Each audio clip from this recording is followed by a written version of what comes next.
મિત્રો આપણે TAT S ને ટાટ એચએસ માટે ખૂબ ઉપયોગી ગુજરાતી વ્યાકરણ પ્લસ સાહિત્ય કરો બરોબર, જે ધોરણ 9, 10, 11 ના 12 ની જે પાઠ્યપુસ્તક છે ને એના અંદરથી મિત્રો વ્યાકરણ અને સાહિત્યકારોના પ્રશ્નો આપણે 150 આજે ભણીશું મિત્રો. આ પ્રકારના વિડીયો બનાવવાના અંદર ઘણી બધી મહેનત બનતી હોય છે, એટલે ચેનલ ઉપર નવા હો તો ચેનલને પણ સબસ્ક્રાઇબ કરી દેજો અને આ વિડીયોની લિંક તમારા મિત્રોને શેર કરી દેજો. જે તમારી ટાટ એસ ને ટાટ એચએસ ની પરીક્ષાના અંદર મિત્રો ગુજરાતી વ્યાકરણ પ્લસ સાહિત્યકાર બરોબર આવી રીતે એક ટોપિક આપેલો છે. એ ગુજરાતી વ્યાકરણ 15 ગુણના અંદર અને સાહિત્યકારો 5 ગુણના અંદર પૂછાઈ શકે છે, એટલે કુલ 20 ગુણના અંદર મિત્રો ટાટ એસ ને ટાટ એચએસ ના અંદર આ બંને ટોપિક પૂછાઈ શકે છે. તો આ વિડીયો મિત્રો તમે પણ જુઓ અને તમારા મિત્રોને શેર કરી દેજો. તો ચાલો મિત્રો આપણે ટાટ એસ ને ટાટ એચએસ માટે ખૂબ ઉપયોગી ગુજરાતી વ્યાકરણ અને સાહિત્યકારો જે ધોરણ 9, 10, 11, 12 ના મિત્રો પાઠ્યપુસ્તકના અંદરથી આ ક્વેશ્ચન નીકાળેલા છે. તો ચાલો આપણે સારી રીતે આ સમજીએ. પહેલા નંબરનો પ્રશ્ન સમજીએ કે વદન સુધારક રહો નિહાળી માં કયો અલંકાર છે? તો રૂપક અલંકાર આના અંદર આપવામાં આવેલો છે. બીજા નંબરનો પ્રશ્ન સમજીએ કે સંધિ છોડો શીતોષ્ણ.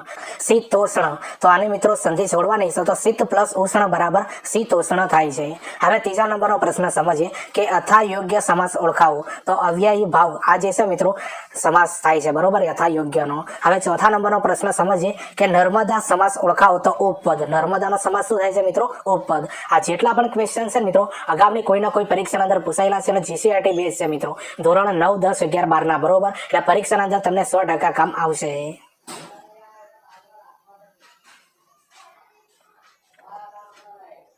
હવે પાંચમા નંબરનો પ્રશ્ન સમજીએ કે નવરાત્રી સમાસ ઓળખાવો. નવરાત્રી શબ્દનો મિત્રો આપણે સમાસ ઓળખાવવાનો છે તો દ્વિગુ સમાસ થાય છે બરોબર, નવરાત્રીનો સમૂહ. હવે છઠ્ઠા નંબરનો પ્રશ્ન સમજીએ કે શબ્દકોશનો સાચો ક્રમ જણાવો. તો જનક, જ્ઞાન, ઝંઝા અને ટહુકાર આ સાચો જ મિત્રો અહીંયા ક્રમ આપેલો છે. હવે સાતમા નંબરનો પ્રશ્ન સમજીએ કે સંધિ જોડો ન્યૂન. યાદ રાખજો સંધિ જોડો ન્યૂન. તો ની પ્લસ ઉન બરાબર ન્યૂન થાય બરોબર, ની પ્લસ ઉન બરાબર ન્યૂન થાય છે. હવે આઠમા નંબરનો પ્રશ્ન સમજીએ કે પરસ્પર સંપ રાખવો સર્વનામનો પ્રકાર જણાવો. તો અન્યોન્યય વાચક. આના અંદર મિત્રો કયા પ્રકારનો સર્વનામનો ઉપયોગ થયો છે? અન્યોન્યય વાચકનો બરોબર, પરસ્પર સંપ રાખવો એના અંદર.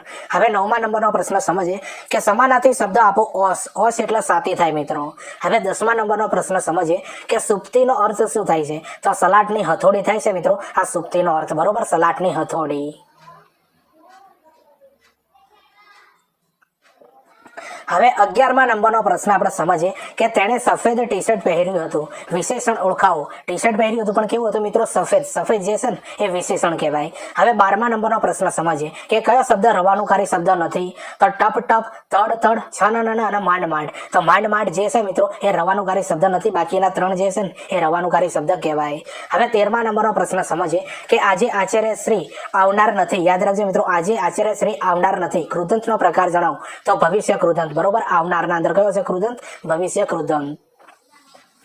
હવે 14મા નંબરનો પ્રશ્ન સમજીએ કે સાચી જોડણી લખો વાલ્મીકી. તો વાલ્મીકી મિત્રો આ રીતે લખાઈને ઘણી બધી પરીક્ષાના અંદર પૂછાઈ ગઈ. હવે 15મા નંબરનો પ્રશ્ન સમજીએ કે દહીં વડા સમાસ ઓળખાવો. તો મધ્યમ પદ લોભી સમાસ છે મિત્રો આના અંદર દહીં વડાના અંદર.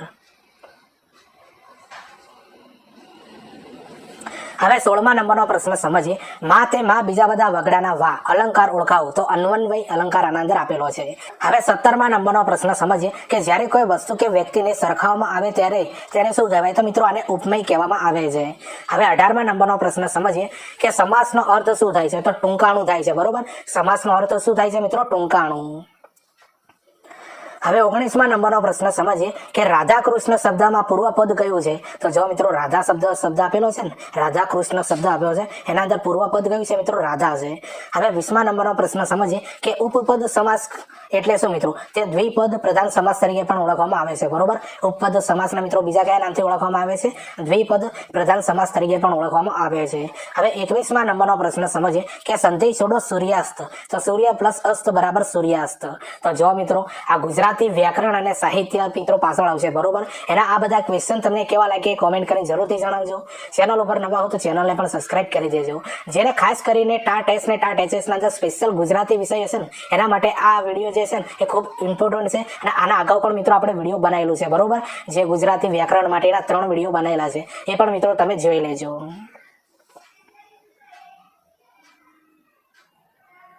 હવે 22મા નંબરનો પ્રશ્ન સમજીએ કે સંધિ છોડો વિદ્યાર્થી તો વિદ્યા પ્લસ અર્થી બરાબર વિદ્યાર્થી. હવે 23મા નંબરનો પ્રશ્ન સમજીએ કે સંધિ છોડો વાર્તાલાપ તો વાર્તા પ્લસ આલાપ બરાબર વાર્તાલાપ. હવે 24મા નંબરનો પ્રશ્ન સમજીએ કે ગુજરાતી રંગભૂમિનો નાનકડો વ્યાસ પ્રેમાનંદને આવું ઉપનામ કોણે આપ્યું તો કનૈયાલાલ માણેકલાલ મુનશીએ મિત્રો આવું ઉપનામ આપેલું છે બરોબર પ્રેમાનંદને. હવે 25મા નંબરનો પ્રશ્ન સમજીએ કે ઉખાહરણ કયા મહિનામાં ગવાય છે તો ચૈત્ર માસના અંદર ગવાય છે મિત્રો ઉખાહરણ. હવે 26મા નંબરનો પ્રશ્ન સમજીએ કે દસમ સ્કંદ કયા માસમાં ગવાય છે તો ચાતુર્થ માસના અંદર મિત્રો આ દસમ સ્કંદ ગવાય છે બરોબર ચાતુર્થ માસમાં.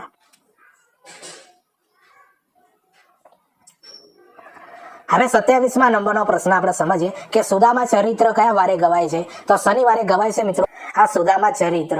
હવે 28મા નંબરનો પ્રશ્ન સમજીએ કે હુંડી ક્યારે ગવાય છે તો રવિવારે મિત્રો હુંડી ગવાય છે બરોબર રવિવારે.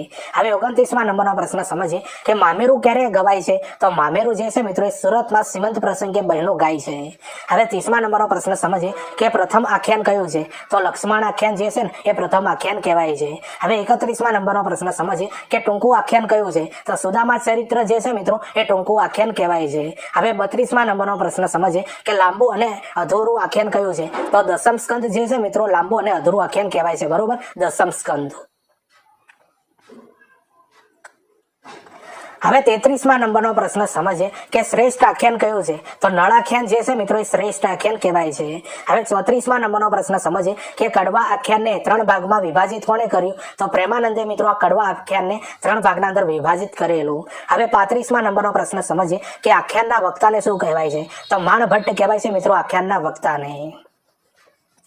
હવે 36મા નંબરનો પ્રશ્ન સમજીએ કે મધ્યકાલીન ગુજરાતી સાહિત્યનો સૌથી પ્રચલિત સાહિત્ય પ્રકાર કયો છે તો આખ્યાન જે છે મિત્રો એ મધ્યકાલીન ગુજરાતી સાહિત્યનો સૌથી પ્રચલિત સાહિત્ય પ્રકાર કહેવાય બરોબર આખ્યાન. હવે 37મા નંબરનો પ્રશ્ન સમજીએ કે આખ્યાનના આંતરિક ભાગ કયા કયા છે તો મોઢિયું મુખબંધ મુખ્ય ડાળ અને ઉથલો કે વલણ આ બધા જે છે મિત્રો આખ્યાનના આંતરિક ભાગ કહેવાય છે બરોબર પરીક્ષાના અંદર પૂછાઈ શકે મિત્રો મોઢિયું મુખબંધ મુખ્ય ડાળ ઉથલો કે વલણ.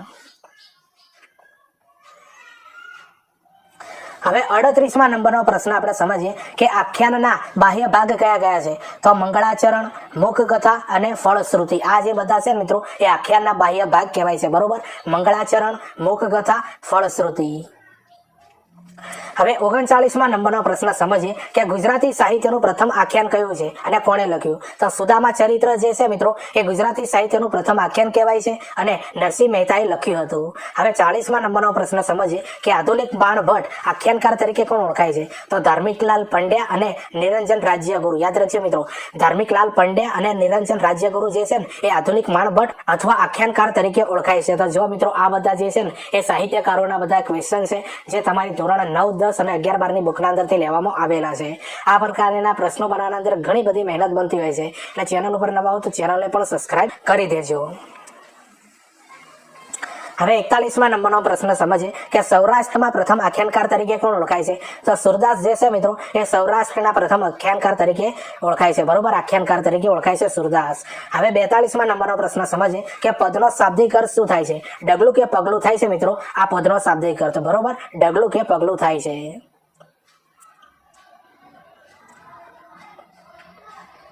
હવે 43મા નંબરનો પ્રશ્ન સમજીએ કે મધ્યકાળનો ઉર્મી પ્રધાન સાહિત્ય પ્રકાર એટલે તો પદ કહેવાય મિત્રો બરોબર મધ્યકાળનો ઉર્મી પ્રધાન સાહિત્ય પ્રકાર એટલે પદ.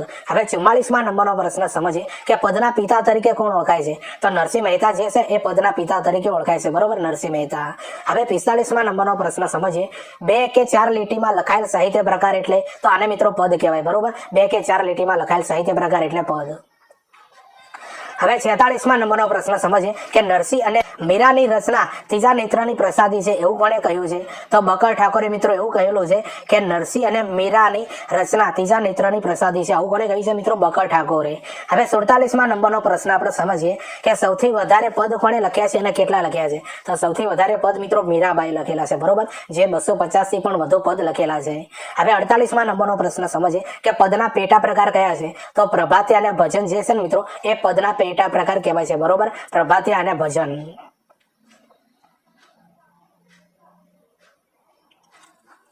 હવે 49મા નંબરનો પ્રશ્ન સમજીએ કે પ્રભાતેના પિતા કોને કહેવાય છે? તો નરસિંહ મહેતાને મિત્રો પ્રભાતેના પિતા કહેવાય છે, બરોબર, નરસિંહ મહેતાને. હવે 50મા નંબરનો પ્રશ્ન સમજીએ કે પ્રભાતિયા ક્યારે ગાવામાં આવે છે? તો પ્રભાતિયા જે છે મિત્રો એ વહેલી સવારે ગાવામાં આવે છે. હવે 51મા નંબરનો પ્રશ્ન સમજીએ કે પદની રચના બીજા કયા લેખકોએ કરેલી છે? તો ધીરા ભગત, પ્રીતમ અને દયારામે પણ મિત્રો પદની રચના કરેલી છે, બરોબર, આ પદની રચના કરેલી છે ધીરા ભગત, પ્રીતમ અને દયારામે. હવે 52મા નંબરનો પ્રશ્ન સમજીએ કે મધ્યકાલીન ગુજરાતીમાં સાહિત્યનો સૌથી નાનો સાહિત્ય પ્રકાર કયો છે? તો પદ જે છે મિત્રો એ મધ્યકાલીન ગુજરાતી સાહિત્યનો સૌથી નાનો સાહિત્ય પ્રકાર કહેવાય, બરોબર, પદ કહેવાય છે. હવે 53મા નંબરનો પ્રશ્ન સમજીએ કે પદ વાર્તાના પિતા તરીકે કોણ ઓળખાય છે? તો શામળ ભટ્ટ જે છે મિત્રો એ પદ વાર્તાના પિતા તરીકે ઓળખાય છે, બરોબર, શામળ ભટ્ટ.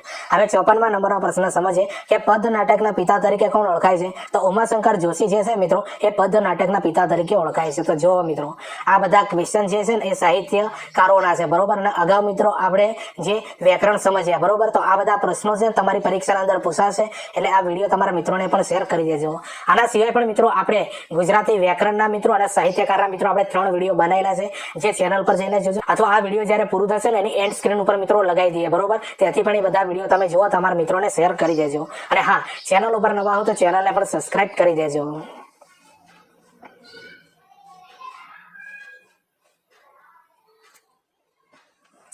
હવે 55મા નંબરનો પ્રશ્ન સમજીએ કે ગુજરાતી સાહિત્યની પ્રથમ પદ વાર્તા કઈ અને કોના દ્વારા લખવામાં આવી હતી? તો હંસરાજ વત્સરાજ ચોપાઈ અને વિજય ભદ્રસુરી દ્વારા લખવામાં આવી હતી, બરોબર. તો ગુજરાતી સાહિત્યની પ્રથમ પદ વાર્તા કઈ છે મિત્રો? હંસરાજ વત્સરાજ ચોપાઈ અને જે મિત્રો વિજય ભદ્રસુરી દ્વારા લખવામાં આવેલી છે. હવે 56મા નંબરનો પ્રશ્ન સમજીએ કે ગુજરાતી સાહિત્યની શામળ ચરિત્ર પ્રથમ વાર્તા કઈ છે? તો પદ્માવતી છે, બરોબર, યાદ રાખજો. ગુજરાતી સાહિત્યની શામળ રચિત પ્રથમ પદ વાર્તા કઈ છે? તો પદ્માવતી છે. હવે 57મા નંબરનો પ્રશ્ન સમજીએ કે શામળ રચિત અંતિમ રચના કઈ હતી? તો જો મિત્રો યાદ રાખજો, શામળ રચિત અંતિમ રચના કઈ છે? તો સુડા બહોતરી છે, યાદ રાખજો, સુડા બહોતરી. હવે 58મા નંબરનો પ્રશ્ન સમજીએ કે ગુજરાતી સાહિત્યની અરેબિયન નાઇટ્સ તરીકે કઈ કૃતિ ઓળખાય છે? તો સિંહાસન 32 જે કૃતિ છે મિત્રો એ ગુજરાતી સાહિત્યની અરેબિયન નાઇટ્સ તરીકે ઓળખાય છે. હવે 59મા નંબરનો પ્રશ્ન સમજીએ કે ભારતની અરેબિયન નાઇટ્સ તરીકે કઈ કૃતિ ઓળખાય છે? તો પંચતંત્ર જે વિષ્ણુ શર્મા દ્વારા લખવામાં આવેલું છે મિત્રો એ ભારતની અરેબિયન નાઇટ્સ તરીકે ઓળખાય છે, બરોબર, પંચતંત્ર અને વિષ્ણુ શર્મા દ્વારા લખવામાં આવેલું છે.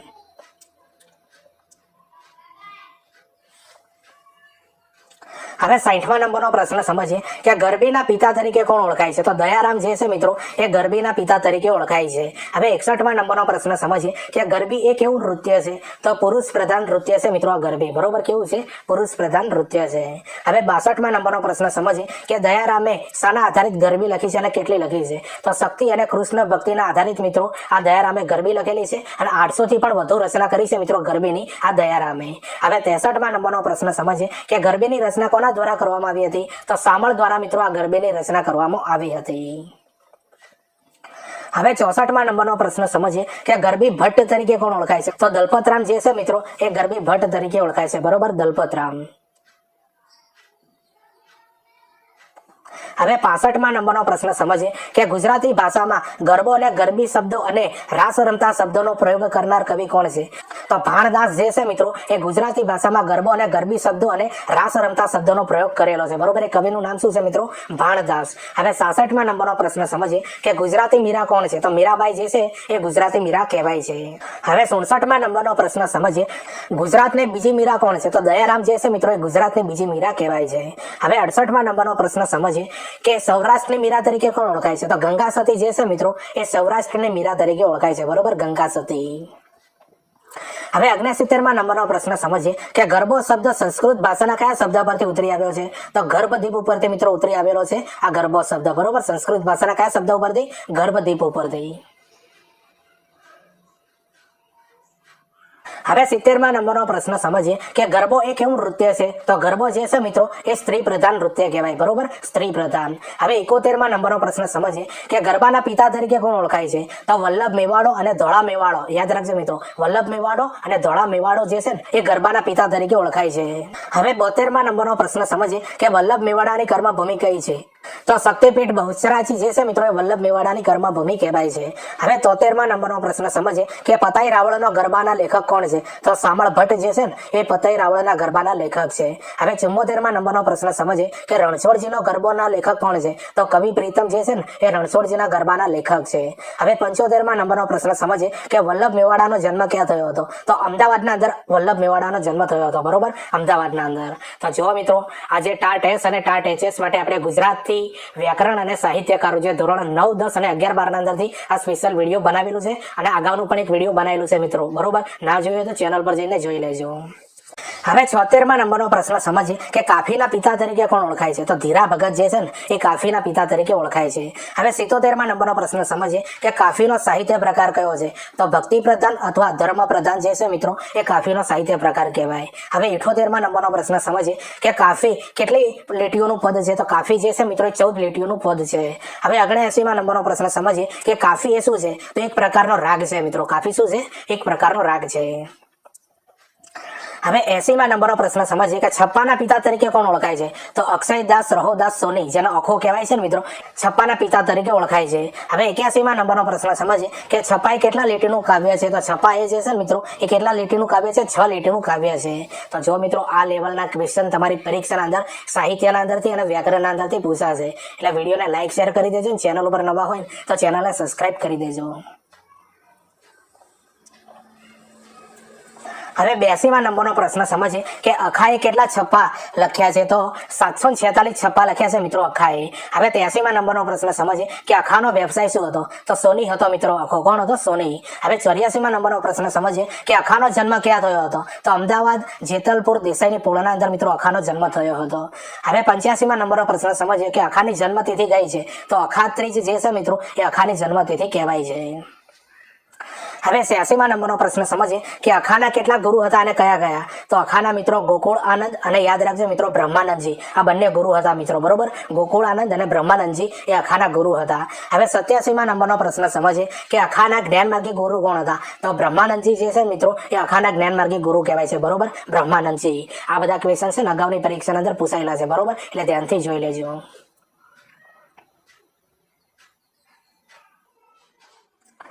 હવે 88મા નંબરનો પ્રશ્ન સમજીએ કે છપ્પા એ કેવો કાવ્ય પ્રકાર છે? તો કટાક્ષ છે મિત્રો, યાદ રાખજો. હવે 89મા નંબરનો પ્રશ્ન સમજીએ કે અખાની ધર્મની બેનનું નામ શું છે? તો જમના હતું મિત્રો, આ અખાની ધર્મની બેનનું નામ. બરોબર, જમના.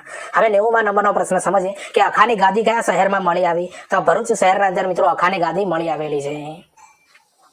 હવે 91મા નંબરનો પ્રશ્ન સમજીએ કે અખો છપ્પા કયા છંદમાં લખતો હતો? તો પ્રથમ 4 લીટી ઉલ્લાસ છંદની અને છેલ્લી 2 લીટી રોલા છંદના અંદર લખતો હતો. હવે 92મા નંબરનો પ્રશ્ન સમજીએ કે ચાપખા એ કેવો પ્રકાર છે? તો કટાક્ષ પ્રકાર છે મિત્રો, ચાપખા. બરોબર, કટાક્ષ પ્રકાર.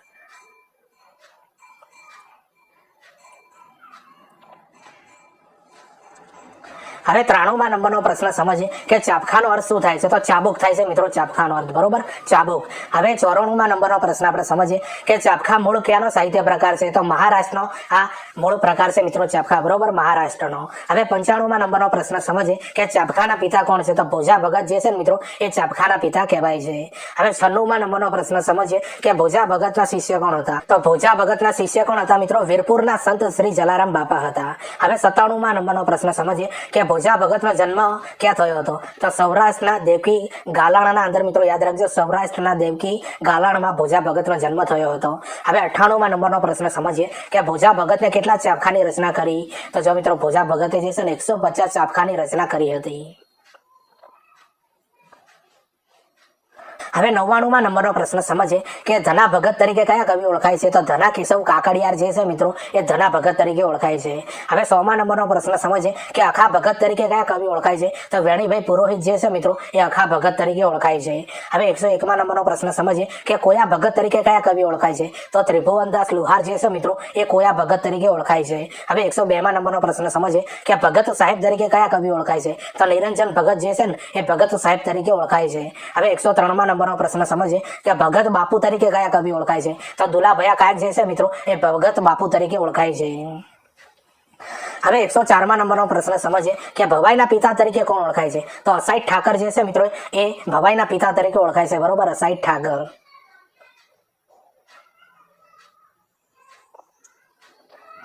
હવે 105મા નંબરનો પ્રશ્ન સમજીએ કે ભવાઈમાં રમૂજી પાત્ર ભજવનાર વ્યક્તિને શું કહેવાય છે? તો રંગલો અથવા મસ્કરો તરીકે ઓળખવામાં આવે છે. હવે 106મા નંબરનો પ્રશ્ન સમજીએ કે ભવાઈમાં સ્ત્રીઓના પાત્રો પુરુષ દ્વારા રજૂ કરવામાં આવતા હોય છે તેને શું કહેવાય છે? તો આને મિત્રો કાંસળિયા અથવા કાંચળિયા તરીકે ઓળખવામાં આવે છે. હવે 107મા નંબરનો પ્રશ્ન સમજીએ કે અસાઈ ઠાકરનો જન્મ ક્યાં થયો હતો? તો સિદ્ધપુરના અંદર થયો હતો મિત્રો અસાઈ ઠાકરનો જન્મ.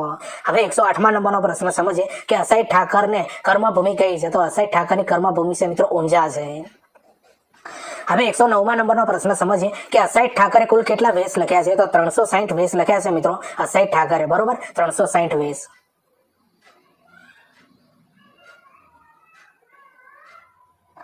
હવે 110મા નંબરનો પ્રશ્ન સમજીએ કે ભવાઈમાં સૌ પ્રથમ વેશ અને સૌથી જૂનો વેશ કયો ભજવવામાં આવે છે? તો ભવાઈના અંદર મિત્રો સૌ પ્રથમ વેશ જે શ્રી ગણેશજીનો ભજવવામાં આવે છે અને સૌથી જૂનો વેશ જે છે ને એ રામદેવ પીરનો ભજવવામાં આવે છે. હવે 111મા નંબરનો પ્રશ્ન સમજીએ કે અસાઈ ઠાકર દ્વારા કઈ કૃતિ રચવામાં આવેલી છે? તો હંસાવલી નામની કૃતિ જે છે ને મિત્રો એ અસાઈ ઠાકર દ્વારા રચવામાં આવેલી છે. હવે 112મા નંબરનો પ્રશ્ન સમજીએ કે ભવાઈ પરથી બનેલી ફિલ્મ કઈ છે? તો બહુરૂપી જે છે મિત્રો એ ભવાઈ પરથી બનેલી ફિલ્મ છે, બરોબર, બહુરૂપી.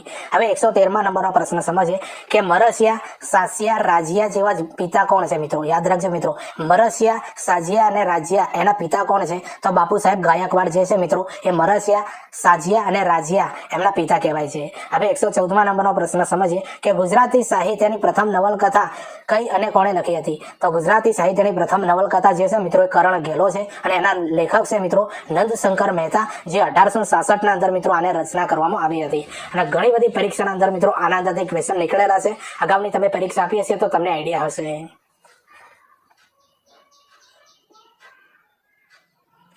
હવે 115મા નંબરનો પ્રશ્ન સમજીએ કે રાયકરણ ગેલો કૃતિ કોની છે? તો ધૂમકેતુની મિત્રો આ કૃતિ છે રાયકરણ ગેલો. હવે 116મા નંબરનો પ્રશ્ન સમજીએ કે ગુજરાતી ભાષા પ્રથમ નવલકથા કઈ અને તેના લેખક કોણ છે? તો સરસ્વતી ચંદ્ર જે છે મિત્રો ગુજરાતી ભાષાની પ્રથમ મહાનવલકથા કહેવાય છે અને એના લેખક છે મિત્રો ગોવર્ધન રામ ત્રિપાઠી, જેમણે 1887ના અંદર આ લખી હતી. હવે 117મા નંબરનો પ્રશ્ન ખૂબ ઇમ્પોર્ટન્ટ ક્વેશ્ચન છે, આ પૂછાઈ શકે કે સરસ્વતી ચંદ્ર મહાનવલકથાના કયા 4 ખંડોમાં વહેંચાયેલી છે? તો એક છે મિત્રો બુદ્ધિધનનો કારોબાર, યાદ રાખજો બુદ્ધિધનનો કારોબાર. બીજો ગુણસુંદરીનું કુટુંબજાળ, યાદ રાખજો ગુણસુંદરીનું કુટુંબજાળ. ત્રીજા નંબરનું છે મિત્રો રત્નગીરીનું રાજ્યતંત્ર અને ચોથા નંબરનું છે મિત્રો સરસ્વતીનું મનોરાજ્ય અને પૂર્ણાહુતિ. આ જે છે મિત્રો 4 ખંડો છે મિત્રો સરસ્વતી ચંદ્ર જે મહાનવલકથા છે ને એના. યાદ કરી લેજો, પરીક્ષાના અંદર પૂછાશે.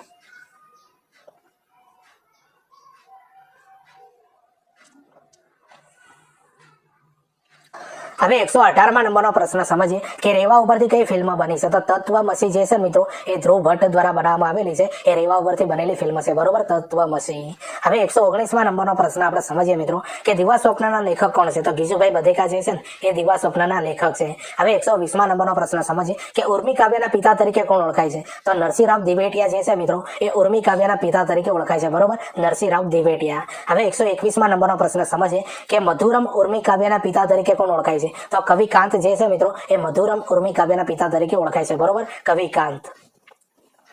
હવે 122મા નંબરનો પ્રશ્ન સમજીએ કે ગુજરાતી સાહિત્યનો પ્રથમ ઉર્મી કાવ્ય કયું છે? તો કુસુમમાળા જે છે એ ગુજરાતી સાહિત્યનું પ્રથમ ઉર્મી કાવ્ય કહેવાય, બરોબર, કુસુમમાળા. હવે 123મા નંબરનો પ્રશ્ન સમજીએ કે અર્વાચીન યુગનું પ્રથમ કાવ્ય કયું છે? તો બાપાની પીપર જે છે મિત્રો એ અર્વાચીન યુગનું પ્રથમ કાવ્ય કહેવાય છે, બરોબર, બાપાની પીપર અને દલપત રામ દ્વારા આને લખવામાં આવેલું છે.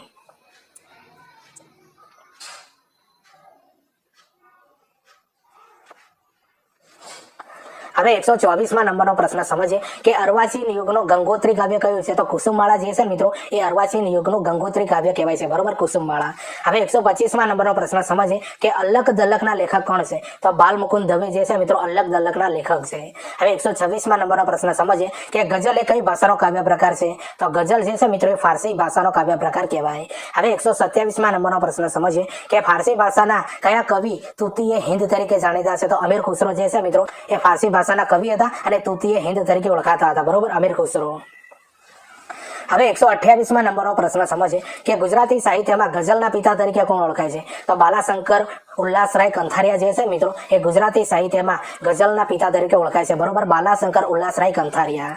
તો જો મિત્રો આજે આપણે ગુજરાતી સાહિત્ય અને વ્યાકરણના 128 ક્વેશ્ચન સમજ્યા છે. 150 સુધી આપણે સમજવાના છે. તો આ બધા ક્વેશ્ચનનું લેવલ તમને કેવું લાગે છે એ કોમેન્ટ કરી જરૂરથી જણાવજો. ચેનલ ઉપર નવા હો તો ચેનલને પણ સબસ્ક્રાઇબ કરી દેજો. હવે તમને ખબર છે મિત્રો કે ટીચિંગ અજય કરીને આપણે ટેલિગ્રામ અને ઇન્સ્ટાગ્રામ બંનેના અંદર એકાઉન્ટ પેજ બનાવેલું છે. તો ટેલિગ્રામના અંદર મિત્રો આપણે ટાટ માટે જેટલા પણ વિડીયો બનાવ્યા છે ને અથવા પ્લેલિસ્ટ બનાવ્યા છે બધાની લિંક એના અંદર મૂકી દે કે જેથી કરીને તમારે યુટ્યુબ ઉપર સર્ચ ન કરવું પડે, બરોબર. ત્યાંથી તમને બધા વિડીયો મળી રહેશે. આના સિવાય મિત્રો આપણે આવનારી ભરતીઓની પોસ્ટ અપલોડ કરીએ છીએ, બરોબર. કઈ ભરતી પડી છે, ફોર્મ ક્યારે ભરાશે, રિઝલ્ટ કયું આવશે, કોલ લેટર ક્યારે નીકળશે, આ બધી એજ્યુકેશનની માહિતી જે છે ને મિત્રો એ બધી આ બંને પેજ ઉપર મળશે, એટલે બંને પેજને ફોલો કરી દેજો. આના સિવાય મિત્રો આપણે ઇન્સ્ટાગ્રામ ઉપર જે જીકેની રીલ્સ બનાવી છે, બરોબર, મનોવિજ્ઞાનની રીલ્સ બનાવી છે ને તે બધી રીલ્સ મિત્રો તમે જોજો, તમારા મિત્રોને શેર કરજો. જે જીકે અને મનોવિજ્ઞાનની તમારી પરીક્ષાના અંદર 2 થી 5 ગુણના અંદર પૂછાશે મિત્રો. અને હા, આ બંને પેજને ફોલો કરી દેજો, એજ્યુકેશન માટે 100% કામ આવશે.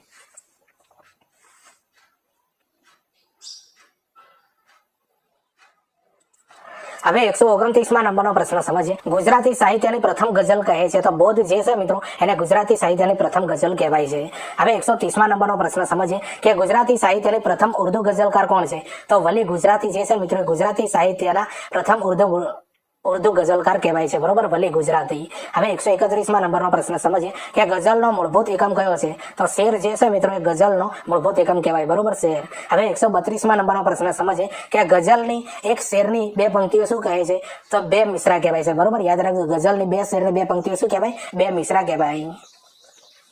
હવે 133માં નંબરનો પ્રશ્ન સમજીએ કે ગઝલનો અર્થ શું છે? તો હરણનું બચ્ચું થાય છે, બરોબર. ગઝલનો અર્થ શું થાય છે મિત્રો? હરણનું બચ્ચું.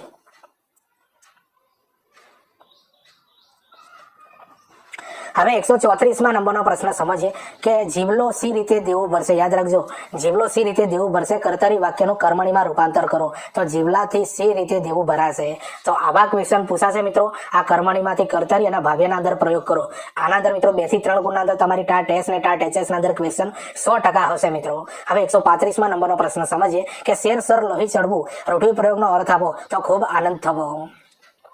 હવે 136માં નંબરનો પ્રશ્ન સમજીએ કે ગેલું લાગવું રૂઢિપ્રયોગનો અર્થ લખો. તો અતિ આકર્ષણ હોવું. યાદ રાખજો, અતિ આકર્ષણ હોવું.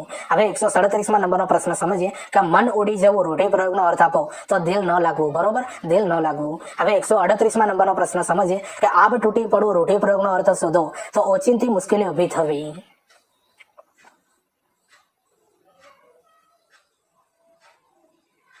હવે 139માં નંબરનો પ્રશ્ન સમજીએ કે હતાશાને કારણે ઢીલું થયેલું એને વિલું કહેવાય, બરોબર. હતાશાને કારણે ઢીલું થયેલું એને વિલું કહેવાય. હવે 140માં નંબરનો પ્રશ્ન સમજીએ કે સત્યપૂત શબ્દ સમૂહ માટે એક શબ્દ આપો, બરોબર. સત્યપૂત, તો સત્ય વડે પવિત્ર થયેલું. હવે 141માં નંબરનો પ્રશ્ન સમજીએ દહીં વલોવાથી નીકળતું સત્વ, આને માખણ કહેવાય મિત્રો. હવે 142માં નંબરનો પ્રશ્ન સમજીએ કે 3 કલાકનો સમયગાળો શબ્દ સમૂહ માટે એક શબ્દ આપો, આને પ્રહર કહેવાય, પ્રહર. હવે 143માં નંબરનો પ્રશ્ન સમજીએ કે પનારો શબ્દનું શ્રેષ્ઠ આપો. તો ફરજિયાત સહવાસ. યાદ રાખી લેજો, પનારા શબ્દનું શ્રેષ્ઠ રૂપ થાય ફરજિયાત સહવાસ. હવે 144માં નંબરનો પ્રશ્ન સમજીએ કે હડફ. યાદ રાખજો, હડફ શબ્દનું શ્રેષ્ઠ રૂપ આપો. તો એકાએક થાય, બરોબર. હડફ શબ્દનું શ્રેષ્ઠ.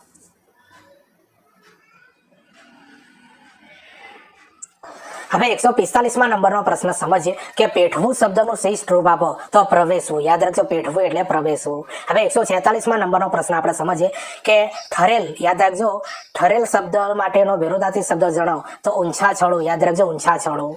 હવે 147માં નંબરનો પ્રશ્ન સમજીએ કે મોખરે શબ્દનો વિરોધાર્થી શબ્દનો અર્થ શું આપો? તો સેવટે થાય, મોખરે એટલે સેવટે. હવે 148માં નંબરનો પ્રશ્ન સમજીએ કે સુવાળું શબ્દ માટે વિરોધાર્થી શબ્દ આપો. તો ખરબચડું, બરોબર. સુવાળું શબ્દ માટે વિરોધાર્થી શબ્દ આપો, ખરબચડું. હવે 149માં નંબરનો પ્રશ્ન સમજીએ કે અનાથ શબ્દનો વિરોધાર્થી શબ્દ આપો. તો સનાથ થાય, બરોબર. અનાથ શબ્દનો વિરોધાર્થી શબ્દ શું થાય છે? સનાથ થાય છે. તો જો મિત્રો તમને ખબર છે કે ટાટ એસ અને ટાટ એચએસ માટે જે પણ આપણે આ ગુજરાતી વ્યાકરણ અને સાહિત્યના 150 ક્વેશ્ચન સમજવાના હતા, તો 150માં નંબરનો પ્રશ્ન સમજીએ કે નૂતન શબ્દનો વિરોધાર્થી શબ્દ આપો. તો પ્રાચીન થાય, બરોબર. નૂતન એટલે પ્રાચીન. તો જો મિત્રો, આ ગુજરાતી વ્યાકરણ અને સાહિત્યના 150 ક્વેશ્ચન તમને કેવા લાગ્યા એ કોમેન્ટ કરીને જરૂરથી જણાવજો. અને આ વિડીયો તમને ખરેખર ગમી હોય ને તો તમારા મિત્રોને આની લિંક શેર કરી દેજો. તમને ખબર છે મિત્રો કે ટીચિંગ જે કરીને આપણે ટેલિગ્રામ અને ઇન્સ્ટાગ્રામ બંનેના અંદર એકાઉન્ટ બનાવેલું છે, બરોબર.